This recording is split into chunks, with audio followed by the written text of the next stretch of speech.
Hello and welcome. I'm your host Elizibar, and I got two books here. We're not going to do like a super in-depth review, but I teased a little bit of this on Instagram, and you know I absolutely gotta show something off here. I'm not really sure which book to look at first because there were things I liked in both of these. I guess this one's chronologically first. You should probably look at it. Also, look at this price, man. $1.75. That when I was a kid, that was a lot of cashola. So we got this Motormouth. You look at the cover and you're like, that's Motormouth? No, no, no, no. That's Motormouth. Now, as I was flipping through this, I was flipping through it and looking at it. And I'm like, this is really solid artwork. This is great. I don't know where she is. I don't know what's going on, but it looks good. It's good enough that I'm like, I'm turning the page. Boom! Nick freaking Fury, and he looks good. Look at this right here. Look at this, just holding the cigar. It's gorgeous.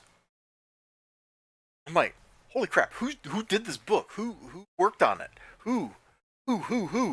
Pencils. Gary Frank. Holy moly! No wonder I like this. The whole book, it's like that. This art is good. The story, I don't really completely understand what's going on. She's like getting zorped around or something. Uh, and Nick Fury and Shield are going after this dude. Oh, look at this! Look at this. That's a cool mall or whatever.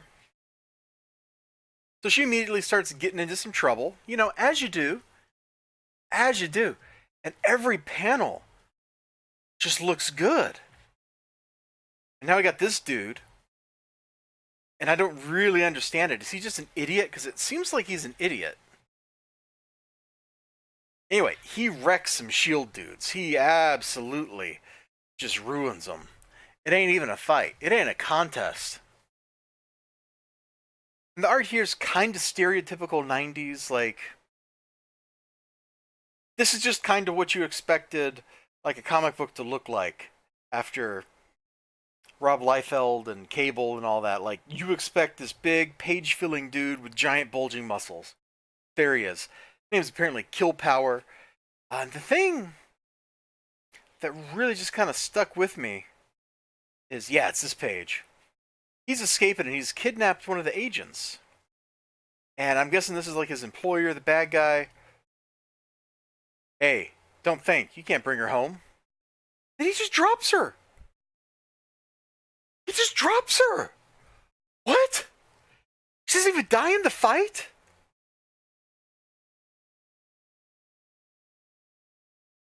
Oh, and look at this Nick Fury stuff down here. I ate this up, man. I'm not lying. I'm not doing a bit. I'm not trying to sell you on a 30-year-old comic book or something. But going into these two books, the other one is right over here.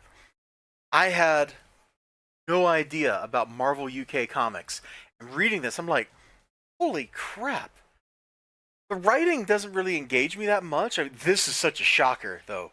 This is a shocker. This is like a big exclamation point punching its way right into your skull. Just boom.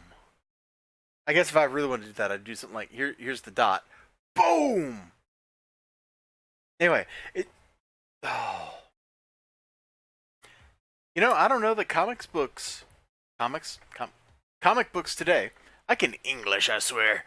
Has the guts to do something like this, where a villain just so casually drops someone from the sky to their death. Like, there's not a lot of build up to it. Look, even right up here, the agents are like, "No, don't shoot him. He might drop her." Like, and then just boom. That kind of death is one of the things that, I don't want to put it, drives the popularity of franchises like The Walking Dead, franchises like Game of Thrones. That element of, oh, you could just die. all in all,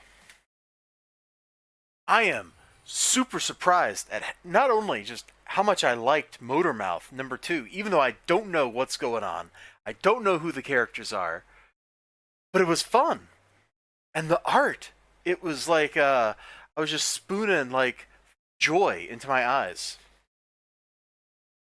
Let me go ahead and slip this back into its bag because I don't want this book to get all dinged up. You know, it's a 30-year-old book. It needs to be treated with a little respect, a little care. The other book I have from Marvel UK, Battletide. Alright, so now I know who this guy is. That's Kill Power. We just saw him. And I'm guessing that's Death's Head too, because I see that up there. Although I think I had a Marvel card that had that guy on it when I was a kid. Alright, let's look at this. Very 90s cover. With a whole big cast. I don't know who Dark Angel is, but I know who Psylocke is. I met Motormouth. It's Tuck. And I know who Wolverine is. Alright! We're already kind of jamming here. I like this.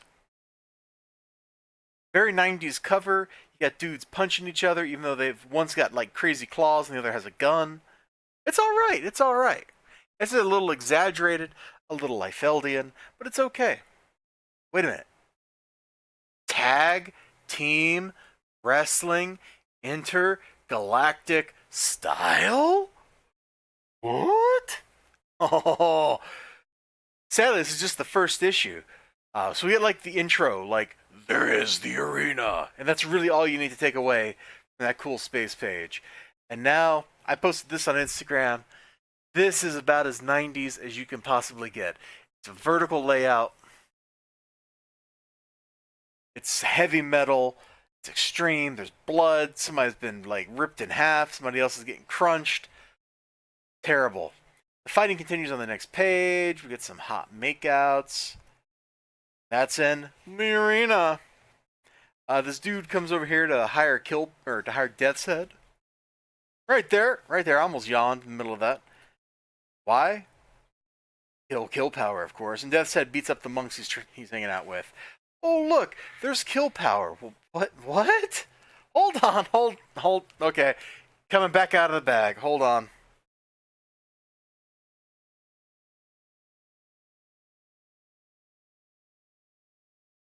Right now, he may look unimposing, but Julius Malarkey, aka Kill Power, is the world's first transgenic human. 10-year-old and a 30-year-old bot. Oh, it all makes sense now. I guess it makes sense. I mean, here he is, the other issue, reading comic books. Bumping his head on a bunk bed. Okay. Okay, he's more of a comedic character than expected. Oh, yeah. Okay. You know what? I'm not going to dispute this. I'm going to roll with it. Let's roll with it. So he's hanging out with Motormouth.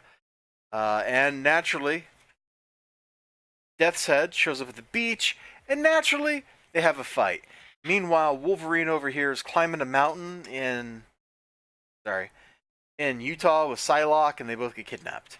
Why did they get kidnapped? What do you think? Tag Team Wrestling Intergalactic Style.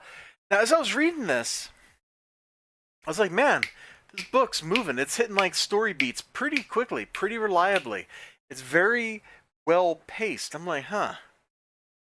Now, the dialogue, I gotta admit, the dialogue here when the dude is recruiting him, super lame. Let me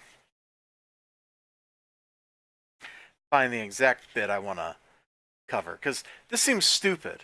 And maybe I just don't understand Death's Head. A bounty for you to collect a hunt. A person I want brought to me. In return, I can grant your fondest wish. And then Death's Head is 2 wishes. Your fondest wish could be so big it covered both.